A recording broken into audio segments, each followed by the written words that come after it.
Pertama kita mesti ucapin selamat ulang tahun buat Billy Boon. Hari ini ulang tahun, kita doakan dia panjang umur, sehat, bahagia, tentu terus menginspirasi semua anak-anak muda se-Indonesia. Dan terima kasih juga Yanti dari Bappenas yang memang punya keinginan hati seperti itu. Ya, saya juga semua pembicara. Wah, dan teman saya, Bos Indosat, Pak Alexander. Selamat pagi semua. Assalamualaikum warahmatullahi wabarakatuh. Begini, saya bilang sama Billy Boon, kalau dengerin saya ngomong tok, saya ini udah terlalu banyak ngomong sebetulnya. Nanti yang saya bicarakan tidak sesuai dengan apa yang saudara ingin ketahui.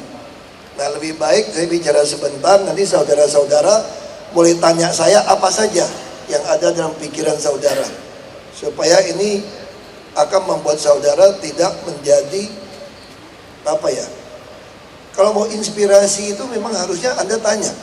Anda kan pengen punya khayalan seperti ini, lalu lakuinnya gimana? Banyak sekali keinginan seperti itu.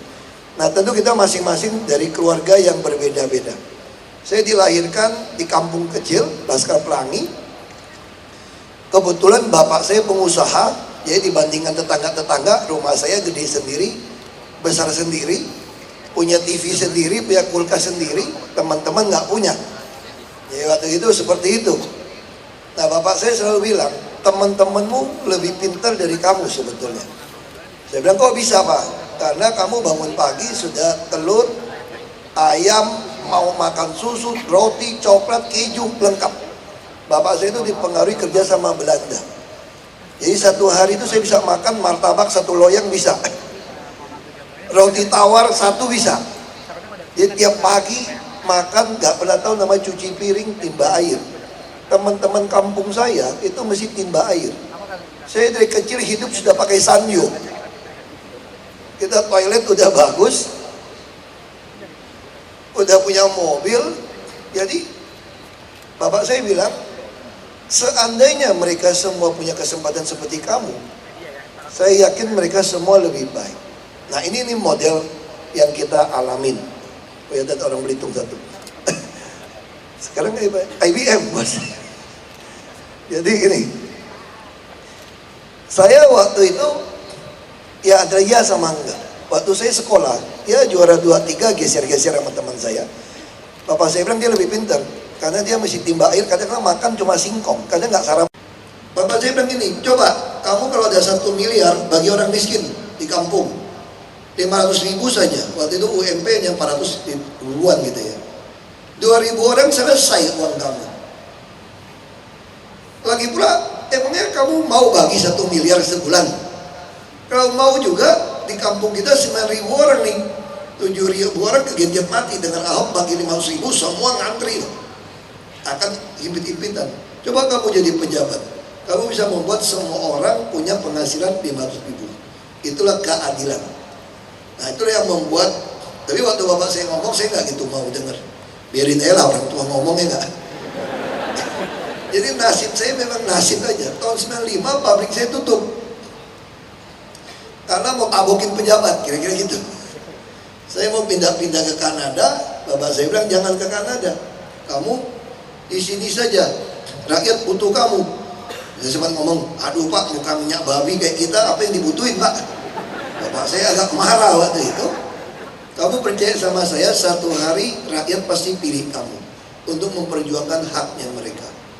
Nah, itulah bapak saya meninggal 97, ada kerusuhan Mei, saya juga putuskan tidak pergi, diam di tempat. Saya kasih nama anak saya pertama Nicholas. Nicholas itu singkatan kalau diterjemahkan Victories over People's Heart. Itu untuk mengenang kenapa saya tidak pergi.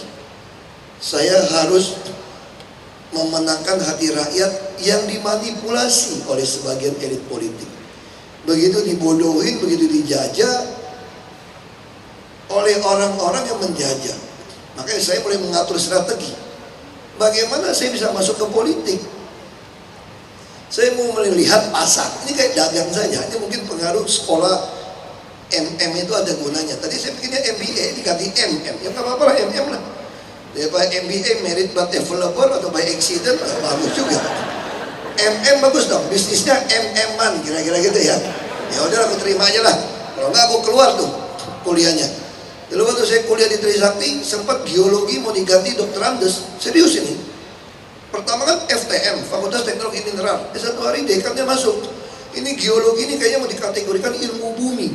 Jadi mau diganti doktorandus. Saya langsung angkat tangan. Pak, pindahkan saya ke mesin, Pak. Kenapa? Karena bapak saya tugasin saya insinyur, bukan doktorandus. Saya mau pindah ini. Untung sekarang jadi ST semua. Kalau ST gue kagak kuliah kayaknya. Karena ini pengaruh kampung ini.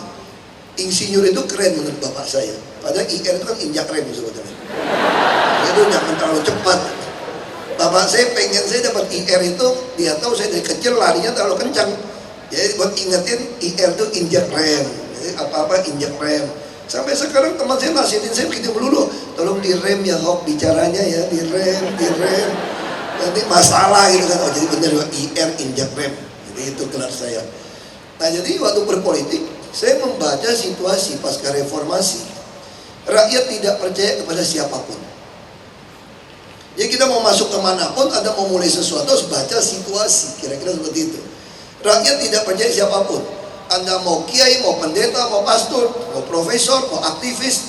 Dia bilang apa? Udahlah, udah jadi pejabat pasti berubah. Itulah pengalaman reformasi 98. Sebenarnya ada teorinya, ini teori Abraham Lincoln, presiden ke-16 Amerika. Karakter seseorang baru teruji kalau dikasih kekuasaan. Nah, berarti saya ngerti nih, rakyat nggak percaya siapapun. Kalau saya mau jadi pejabat, berarti saya mesti punya panggung kekuasaan untuk mempertontonkan karakter sejati saya. Bahwa saya tidak korup, saya tidak terima suap, saya tidak berpihak. Ini kan kalau cuma ngomong, udah nggak percaya. Nah, di mana cara masuknya? Saya mulai berpikir panggung politik termurah dan termuda adalah DPRD tingkat 2. Saya ditawarkan ke DPR RI oleh PIB, ikut partai juga sembarangan kok waktu itu kok. Mau nggak gabung partai? Nggak, partai apa? PIB. Oh cocok juga ya, partai ikut Basuki. Oke, aku ikut. Yang penting ada partai. Ini udah butuh kendaraan kan? Nah di situ ceritanya. Saya begitu masuk ke DPRD, nah sekarang udah tahu masuk gimana cara mendidik pasar kita untuk bisa mengenali produk kita yang berbeda. Karena zaman itu semua orang nyogok, baksos, kasih makanan, kesehatan. Saya datang, saya bilang enggak. Saya cuma kasih kartu nama.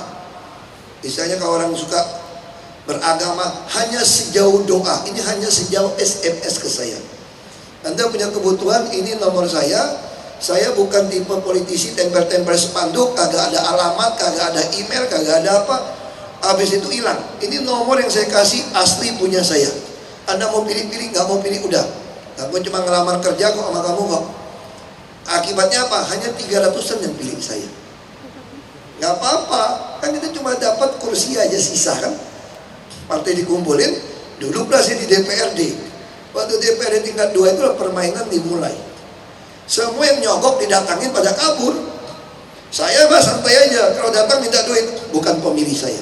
Karena pemilih yang minta duit udah gue usir kemarin, betul nggak? Jadi kita membedakan pasar kita gampang banget. Nanti lama-lama yang tidak milih kita waktu datang, kita udah DPRD kan, kasih kartu nama lagi, ada masalah kita urusin. 7 bulan saya kerja kayak begitu, langsung mereka bilang, Pak, Bapak jadi bupati kami saja deh Pak. Saya bilang mana bisa. Bupati dipilih oleh DPRD dan tempat saya 93% itu muslim. Fraksi Bulan Bintang menguasai DPRD 55%. Orang gereja cuma 0,8%. Orang Tionghoa kira-kira 6% lebih. Kalau pakai hitungan politik kagak maju. Tapi saya percaya kalau rakyat kita sampaikan ini produk yang beda. Saya bukan mau jadi pejabat. Aku cuma mau balas dendam mewakili kalian sikat itu pejabat, kira-kira gitu. Ini message-nya masih jelas ini. Sampaikannya jelas. Dia bilang, enggak Pak, kita beri Bapak karena Bapak udah kaya dari kecil. Oh enggak dong, kaya kan di kampung. Gue pengen, kalau orang kaya lebih parah gitu. Saya pengen beli Hondanya merek helikopter Honda. Kalau orang miskin cuma pengen beli Honda Tiger tuh motor gitu. Makin kaya makin parah. Apalagi saya kan dibilang kafir salah. Jadi kita mau didik mereka untuk mengerti. Dan lama-lama mereka bilang, udah Pak maju. Nggak bisa. Tahu-taunya ada putusan pilkada langsung. Nah, kenapa mereka percaya sama saya? Waktu saya jadi DPRD, masjid-masjid yang terbengkalai, yang dijanjin politisi-politisi kagak dibangun setelah pemilu, saya ikut urunan.